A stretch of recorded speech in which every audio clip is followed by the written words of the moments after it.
Wow. Let's just discuss how good that was, is, always will be with Dan from Bastille. Dan, how good was that? Insane, yeah. we were just commenting on like the jump in styles from that to what we're about to play next.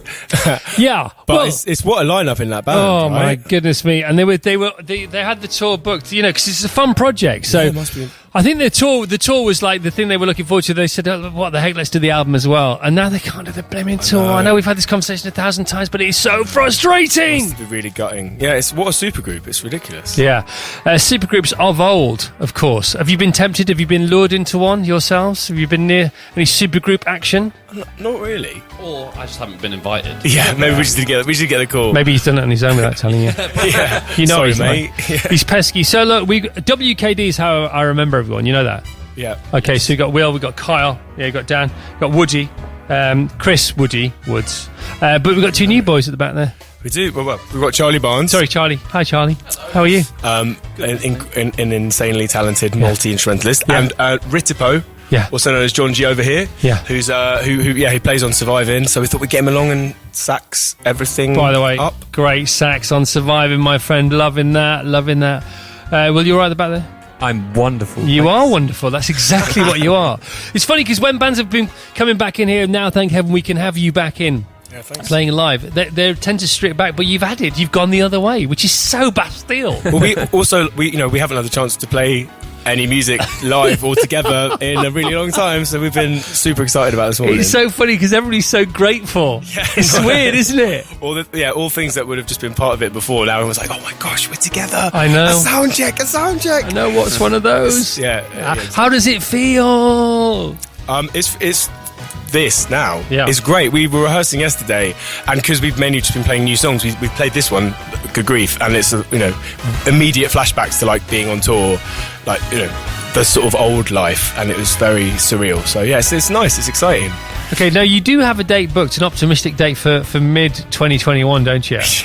which didn't seem that optimistic. It seemed very pragmatic a couple of months ago. Yeah. But what are you sensing now? I have no idea. Right. I mean, I just really don't. I think outside gigs, over the summer, great. Now we're looking outside at the torrential rain. I just don't know. I mean, obviously, I think the whole live music industry is so like rearing to get going again. But obviously, it's this and lots of other sort of live focused industries have just been so heavily screwed and kind of unsupported as well, which is a nightmare. So we're just, everyone wants to get back to it when it's safe and yeah, that's it really. I know. Forgive us, if you're listening now, and I've had this conversation for the last few weeks with every single band that's come in, but I can't help having it because it's like it's just literally, forgive the pun, group therapy, isn't it? Yeah, we're just talking it out, aren't we? Really are, yeah. And you discover more and more. There's always a new chapter to every time you have this conversation because you have a regular crew. They've all had to get other jobs, haven't they? Yeah, exactly. Yeah. They'll kind of delivery drive whatever they can to make a few quid. Exactly. Yeah, it's it's all these people who've sort of worked for years, their whole career, to do a kind of specific thing. And I guess I know that across so many different industries, like loads of people are having it so hard at the moment. It just happens that in this one, it's particularly tough because there's no real alternative. You can't really work from home, obviously. Yeah. And there's no real alternative. It's such a specific thing. Yeah. So I guess we were going to have a quiet year this year, so we're sort of okay, but for the guys that we work with, for our friends, for the crew, for other bands who had whole tours like pulled, it's a very strange time. Yeah. And Sports Team were in a couple of weeks ago, who I am in love with. I think they are amazing. So Sports good. Team. Yeah, and they, what about their year? Their debut album this year. It was and it's a great album, debut tour, premiering the most important thing that's ever happened to them isn't going to happen to them, and they're all 26. Mate, it's tough. Also, all those opportunities, all things, radio sessions, Glastonbury moments, all those little things where people connect the dots, supporting other bands on tour, all that stuff sort of gone away. So it's sad, but I always feel like I should be optimistic. No, it'll be fine. No, hang on a minute, because we're not being negative or pessimistic. We're just being realistic, and we're just having the conversation. And you've got to give it oxygen, totally. And once it's out there, it's okay. So, for example, here we go. So, just talking to Miles now off air, and Miles Kane, who's just a genius. Nearly swore then on my own show, but he's. I love Miles Kane. I love him. Right, I love everybody that comes on the show. Otherwise, they wouldn't be here. And I was saying about, you know, I always say, you know, if you were gifted one wish by the genie in the bottle, you know, and it could be a time machine wish, where would you want to go? I just want to go back I would want to go back to the 60s. I'd want to be a teenager in the 60s, and I just want to smell it. You know, Laurel Canyon, Woodstock, you know, Isle of Wight, you know, the Cavern, the 100 Club. I would want to be just talking about it now. Right, gives me goosebumps on the back of my neck.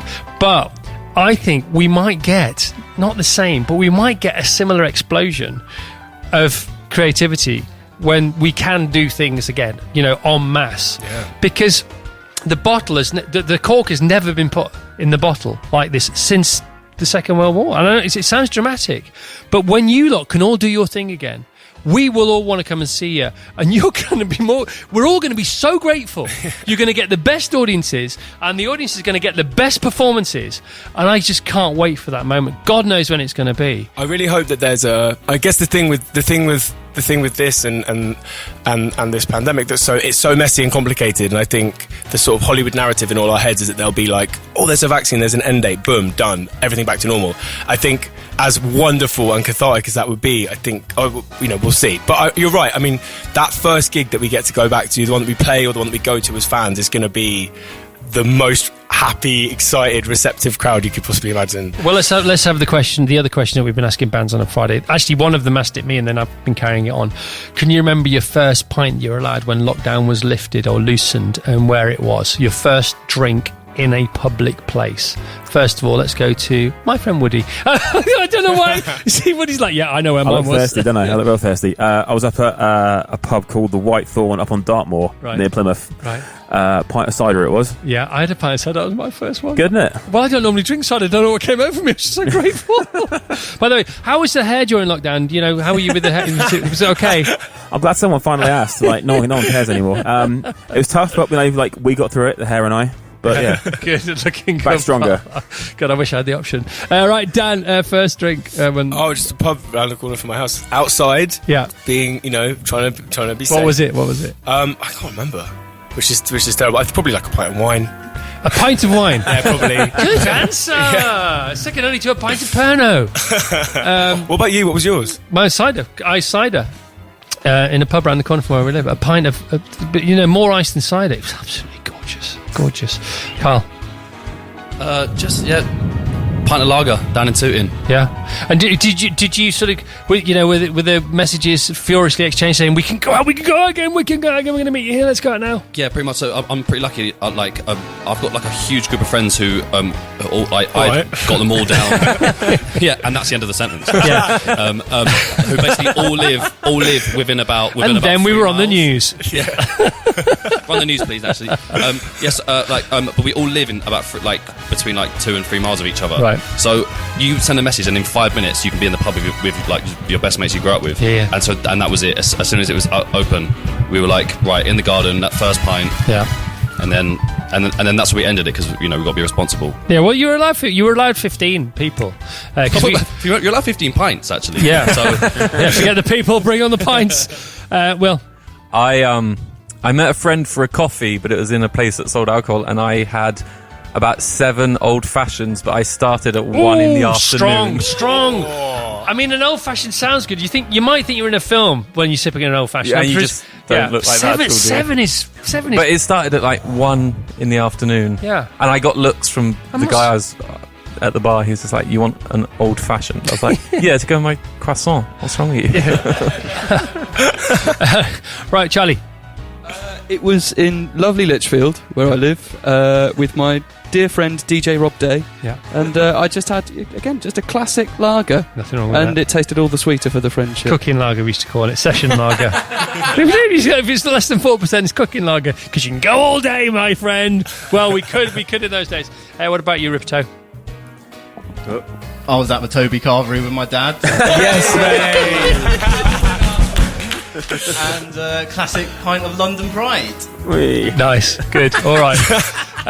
Sorry, I introduced the wrong song before, didn't I? I can only apologise. But it's all right. We only lost all of our souls through our feet. Sorry, surviving with one you played before. Let's have Good Grief now, if you don't mind. Nice. Here we go. Bastille live with us today. How exciting!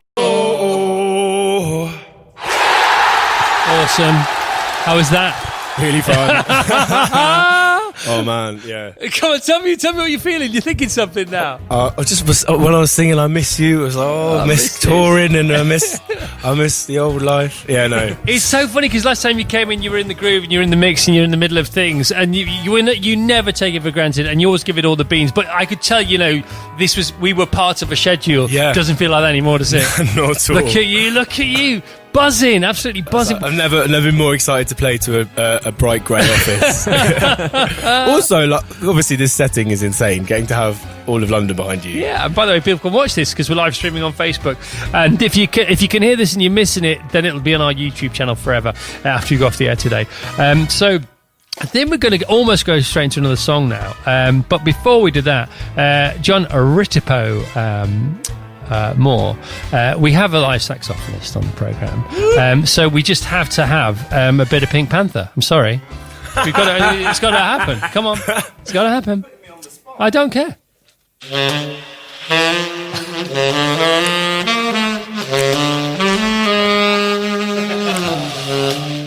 Woo! Very cool. What? Well, I wish I didn't really know it that well. What about the sax break from Baker Street?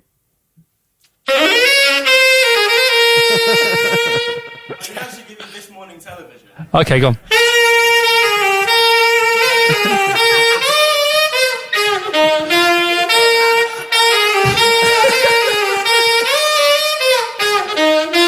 So if you want to know what musicians do in the day, take a wild guess.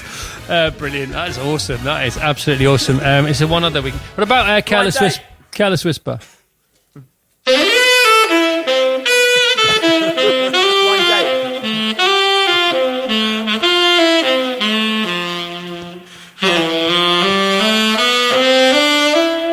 Okay, we've got requests from your own band now. Woody, what do you want to hear? Blind Date theme tune. That's before my time, mate. Okay, we'll believe him, won't we? That one, yeah. Right, so we go straight into what you're going to do. Okay, here we go. So, surprise release this summer featuring Blur's Graham Coxon.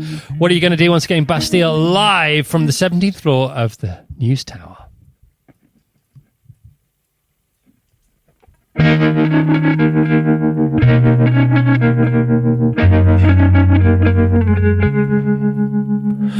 Johnny's on the A train, taking it the wrong way. Shiny on the surface, rotten on the inside. Shake, rattle and roll, you got control, got my attention. Make me tap and scroll, you got control, got my attention. You got us listening, so what you gonna do now? What you gonna do with it? You got us listening, so what you gonna do now? What you gonna do with it?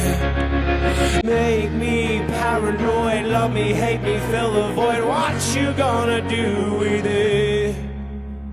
Sally's never outside, got a screen to hide behind. She says she's happy on the inside, got a lot of friends online. Shake, rattle and roll, you got control, got my attention. Make me tap and scroll, you got control, got my attention. Listening, you got us listening, so what you gonna do with it?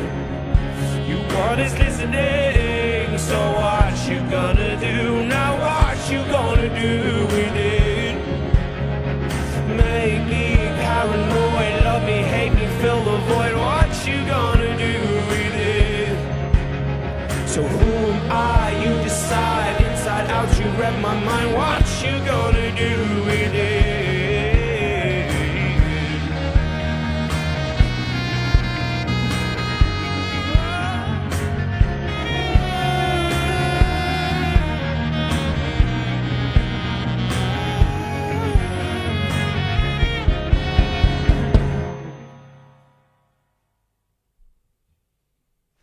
Unbelievable.